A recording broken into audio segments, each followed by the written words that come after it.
Hey everyone, Mike Clark here with Heidi Don, who's an estate plan attorney here in the Belleville, O'Fallon area. And just wanted to talk to you a little bit about estate planning in general. So thanks for coming. Thanks for having me. Yeah. So you had mentioned special needs. So what are some things that parents that have children with special needs, what are some things that they need to consider for their kid, for not just their kid today, but for that child, for the rest of that child's life? Right. So special needs trust really is one of my favorite areas to practice in at the office. And the children are pretty amazing. The families are even more amazing than that. But it's an area that's kind of, I feel like, underserved because most parents of children with special needs are just keeping their head above water day to day. I mean, we all are with little ones, but it's just additional challenges that they face, and they just continue to amaze me as to how they plow through and they get it done.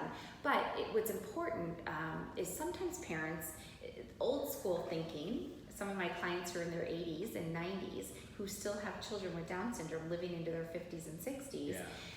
Old school thinking, which was not wrong back in the day for planning, was you disinherit that child because they're receiving typically some sort of social security benefit, SSI, and they're low because they can't work and they've never been able to work. And so old school is disinheriting them, but you can actually plan now and create a special needs trust for that individual. And each child can, if you have 4 children, you can say, I want everybody to get their 25% at the end of the day, but my special needs child will receive their 25% via a special needs trust. So it's a trust that when you plan in advance of death and you correctly set up, you can actually redirect a portion of your assets to that child, and they will not lose their benefits if it's correctly drafted, which is pretty awesome. Yeah, that's huge. Yeah, it is. And so parents, A, used to disinherit them, but B, there are other parents who have them as a beneficiary. You know, maybe that child's disability didn't really present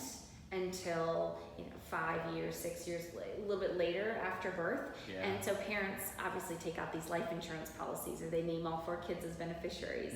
And that child, if they really shouldn't, they're not going to be in a position to manage those funds. Whether it's $25 or $25,000. And so it's important that you plan for that. The nice thing is when parents, and those can be built into a last will and testament, but also into a revocable living trust.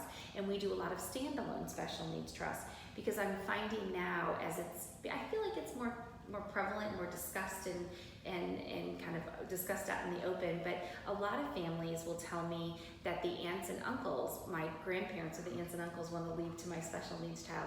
How do we do that? So a standalone special needs trust really helps the entire family, and you can bring in the financial advisor and redirect a portion of somebody's assets to that special needs trust. So it's nice because parents can plan for it, and then God forbid that child pre-decease and there's still funds left in that special needs trust, then the family can redirect how those are going to be distributed at the end of the day, versus if you fail to plan for a special needs trust and that child potentially could be bumped off their benefits, which are critical. Those SSI and Medicaid are the primary benefits on how a child, a special needs child, pays for group home, how their day-to-day housing and that sort of thing. So it's really critical for families with special needs children to at least get the basics in place, which a lot of times for my young families is just a last will and testament with a built-in special needs trust. Knowing that as they grow and they age and this child changes, our plan's going to be, it's going to grow with them or change a little bit. Exactly. It's kind of a corny saying, but I couldn't help but think of it. If you fail to plan, you plan to fail, right? Again, very corny, but I couldn't help but think of it. I actually was thinking the same thing when I was saying it. Hey, I'll be the corny one. That's okay. It's a perfect quote. Your failure to plan is planning for failure. So one thing I want to remind everyone is that Heidi and myself, we don't know anything about you. Nothing that she's discussed today or I've mentioned should be thought of as a recommendation of any kind for you. If you have any questions about estate planning in any way, shape, or form, please reach out to Heidi. We're going to give a link and her phone number along with this content. So thanks.